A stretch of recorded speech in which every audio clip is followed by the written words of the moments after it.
Bienvenue dans la suite de notre blog de célébration spéciale Buffy À des 20 20 ans. ans. Non, à 20 Exactement. ans. À 20 ans. Nous, on n'a plus 20 ans. Mais Non. Buffy, elle a 20 ans.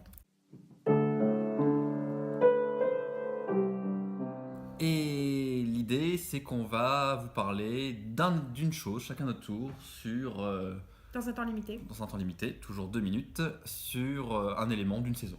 Voilà. Mais donc, en gros, il me pose ou je lui pose une question. C'est ça. Et on vous postera une saison par jour pendant les 7 prochains jours ou les 7 prochaines semaines, selon le rythme. Les 7 prochains on mois, choisit. selon le rythme qu'on choisit. C'est exactement ça. Ok. Ouais. C'est parti. Donc Vas-y. on va Tu me poses une commencer question par la saison 1. Ouais. Donc la saison 1 de Buffy contre les vampires qui a donc été diffusée, si je ne me trompe pas, en 97 Aux États-Unis et États-Unis, en France aussi, sur 97-98. en tant que programme de complément de suite à une annulation, non? Non, c'est à l'époque de la WB. Il y a peut-être une annulation, mais ils avaient pratiquement pas de série à l'époque. Donc l'idée, c'était aussi de faire une tentative en commandant 12 épisodes qui ont été filmés tous avant diffusion. C'était plus... la politique de la WB de l'époque, c'est faire des ballons d'essai. Donc c'était un ballon d'essai. Ma question c'est, donc en 2 minutes, Mhm. qu'est-ce que tu penses qui serait resté de la série Mhm.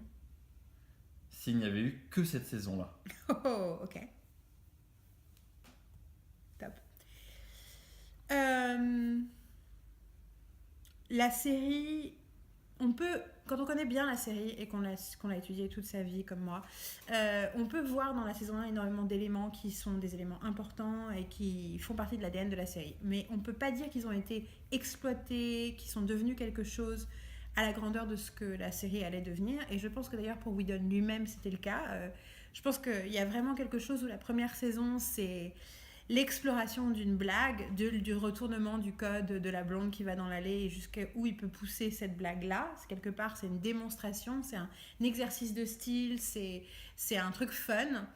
Et que c'est à la fin de la saison 1, en réalisant Prophecy Girl, et donc pour moi au début de la saison 2, où tout d'un coup il réalise le potentiel de Sarah Michelle Gellar, à quel point elle l'inspire, le potentiel de l'histoire. Je pense inconsciemment à quel point cette histoire lui ressemble, que tout d'un coup, il va complètement prendre ça beaucoup plus au sérieux, et ça va devenir ce truc qu'il essaye de faire pendant tout le début de la saison 2 et qu'il arrive à faire au moment de Surprising Innocence quand Buffy couche avec Angel, qui est de mêler la métaphore à une histoire réelle, un truc vrai. Donc c'est pas juste un écho, c'est pas juste un retournement méta, c'est pas juste de la satire, c'est pas juste de la parodie, on est dans du vrai. Mais dans la saison 1, on n'y est pas encore. Dans la saison 1, on est du coup sur quelque chose qui serait resté culte probablement, incompris par certains, adoré par d'autres, mais elle n'aurait jamais pu avoir l'influence sur la vie des gens et sur la vie des fans et sur l'écriture des séries en général qu'elle a pu avoir à la suite. Donc je pense qu'il n'en serait pas resté grand-chose. Ça aurait été un peu le premier bébé ovni d'un auteur qui aurait probablement fait d'autres choses, probablement du coup dans le cinéma. Il probablement ne serait pas tombé amoureux de la télévision de la même façon s'il n'avait pas pu continuer. Voilà, donc pas grand-chose, il en serait resté. Et voilà, ça fait 2 minutes, merci Yael.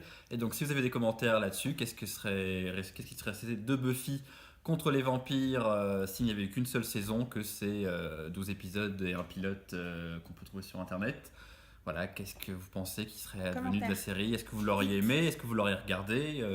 Est-ce que vous pensez que la série, que ces 12 épisodes auraient pu vous marquer, vous plaire quand même, s'il n'y avait eu que ça? Voilà, donc commentaire juste en dessous. Voilà. Toi, juste rapide, oui, t'aurais aimé la série. Il n'y a pas eu Spike en plus pour toi. Oui. Ah, le choc! Pas de saison 2, pas de Spike. Toi, t'aurais aimé Buffy si t'avais eu que la première saison? Moi, j'aime beaucoup la saison 1. Oui, non, mais j'avais la VHS, je l'ai t'aurais regardée aimé si ça n'était rien devenu d'autre? Moi, je pense pas. Moi, je suis sûre que non. Moi, je suis sûre que j'aurais pu la regarder une fois par jour, mais j'aurais pas adoré autant. Non, j'aurais pas aimé autant, mais j'aurais quand même beaucoup aimé parce que les quelques épisodes que j'avais déjà vus de cette saison-là m'avaient déjà pas mal marqué. Ouais, ok. Je serais pas devenu fan, mais j'aurais sûrement beaucoup aimé. À vous. Bon, allez, à bientôt pour la suite de l'interminable anniversaire Buffy. Ciao. Girl out.